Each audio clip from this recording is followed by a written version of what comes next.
సుబ్లీ గారు నమస్తే సార్. నమస్కారం అండి. సార్, ఎప్పుడైతే తెలుగుదేశం, బీజేపీ కలిసి ఒక కూటమిగా ఏర్పడినాయో, అప్పటినుంచి వైఎస్ఆర్‌సీపీ వాళ్ళకున్న అన్ని బాణాలకి పదును పెట్టేసిందనమాట. ఎందుకంటే వైఎస్ఆర్‌సీపీ ఇందులో పెద్ద దిట్ట. సో, వాళ్ళు ఇప్పుడు విరివిగా ప్రచారం చేస్తుందేంటంటే, రేపొద్దున బీజేపీ అధికారంలోకొస్తే ముస్లిం రిజర్వేషన్‌ని క్యాన్సెల్ చేస్తారు. అది పురంధేశ్వరి గారు చెప్తున్నారని చెప్పి అసలు మనకొక పొద్దున్నుంచి సోషల్ మీడియాలో హోరెత్తిపోతుంది. సో, ఒక ఆ సామాజిక వర్గానికి చెందిన వ్యక్తిగా, ఒక నాయకుడిగా మీరు చెప్పండి సార్. అలాంటి పార్టీతో మీరెందుకు అసోసియేట్ అవుతున్నారు? అసలు అందులో నిజమెంత?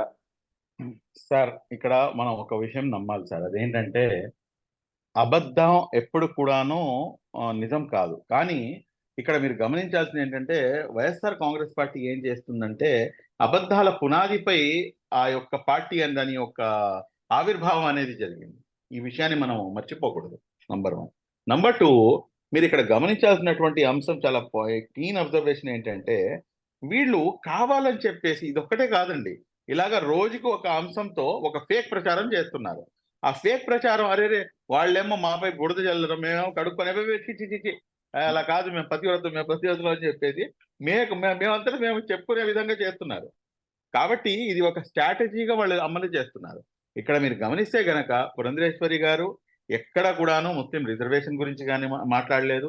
దాని తర్వాత ముస్లింల అంశం గురించి మాట్లాడలేదు. ఏమన్నా అంటే ఇంతకు ముందు ఏదైతే అమిత్ షా ఉన్నారో, అమిత్ షా గారు తెలంగాణ అప్పుడు చేసినటువంటి ఆ వీడియో క్లిప్‌ని వైరల్ చేస్తున్నారు. తెలంగాణ అప్పుడు చేసినటువంటి వీడియో క్లిప్ ఏమిటంటే, అది చాలా స్పష్టంగా ఆయన అప్పుడు తెలంగాణ అంశంలో మాట్లాడాడు. ఇక్కడ ఆంధ్రాలో అది మాట్లాడే అవకాశం లేదు. ఎందుకు లేదు అంటే 2014 నుంచి 2018 వరకు ఇదే తెలుగుదేశం పార్టీ, భారతీయ జనతా పార్టీతో కలిసి సంసారం చేసిందిగా. సంసారం చేసినప్పుడు ఎక్కడైనా గాని ఏదైతే ముస్లింల యొక్క 4% రిజర్వేషన్ ఉందో, ఆ రిజర్వేషన్‌ని ఏమైనా ఆపివేసిందా? పైపెచ్చు ఆపడం కాదు. పైపెచ్చు 2016 మార్చి 6వ తారీఖున ఫుల్ బెంచ్ వచ్చింది. ఫుల్ బెంచ్ వచ్చినప్పుడు ఇది మా సుప్రీం కోర్ట్‌లోకొస్తే రూ. 5,00,00,000 స్వయాన నారా చంద్రబాబు నాయుడు గారు ఎవరైతే ఈ జడ్జిలు సారీ మన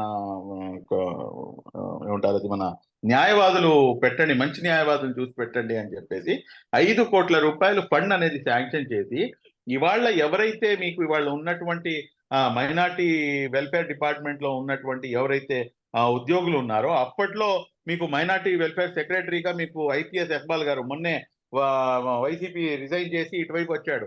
ఆయన ఇటువైపు రావడానికి కారణం ఏమనుకుంటున్నారు? ఎందుకంటే ఇవన్నీ కూడాను ఆయనకి తెలిసొచ్చినాయి.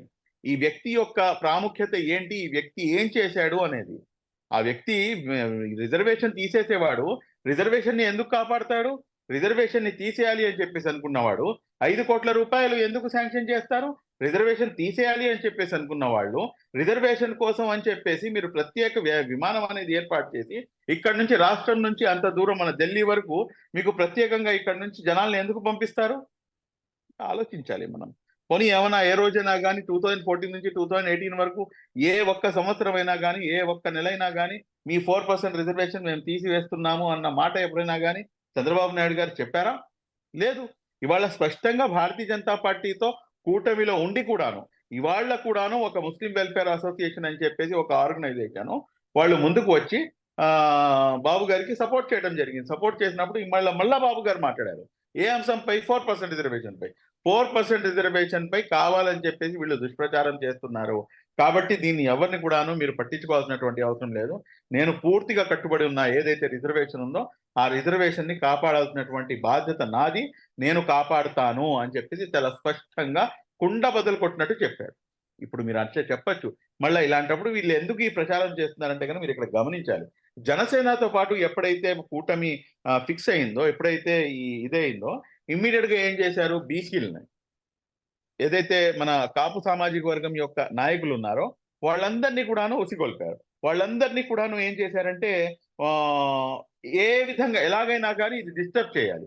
ఏ విధంగా అయినా గాని కుల రాజకీయాలను అధపాతాళం నుంచి ఏడో ఆకాశానికి తీసుకొని వెళ్ళే విధంగా ఫుల్ ఫ్లెడ్జ్‌గా ప్రచారం చేశారు. అబద్ధాలు ఆయన లెటర్ రాయకపోయినా గాని హరిరామ్ జోగే గారు ఆయన లెటర్ రాసినట్టుగా ఇంకోటేదో చేయకపోయినా గాని ఇంకోటేదో చేసినట్టుగా అంటే కుల రాజకీయాలను పీక్ స్థాయిలోకి తీసుకెళ్లారు. ఇవాళ ఏమైందంటే బీజేపీతో అంటగాగని ముస్లిం సమాజము టీడీపీ బీజేపీతో కలిసినా కూడా కానీ మాకు ఎటువంటి ఇబ్బంది లేదు.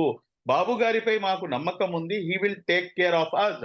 బాబు గారు ఎక్కడైతే ఏ నియోజకవర్గాల్లో అయితే ఆయన పోటీ చేస్తున్నారో ఆ నియోజకవర్గాలకు ముస్లింలు పాయింట్ బ్లాంక్ లో మేము సపోర్ట్ గా ఉంటాము అని చెప్పేసి అందరికన్నా ముందు మీరు ఏమంటారు బీజేపీతో పొత్తు కన్నా ముందే మైనార్టీ హక్కుల పరిరక్షణ సమితి అని చెప్పేసి మేము రేపటి రోజున బీజేపీతో మీరు పొత్తు పెట్టుకున్నా కానీ మేము బాబు గారికి సపోర్ట్ చేస్తాము అని చెప్పేసి మేము అన్నాం.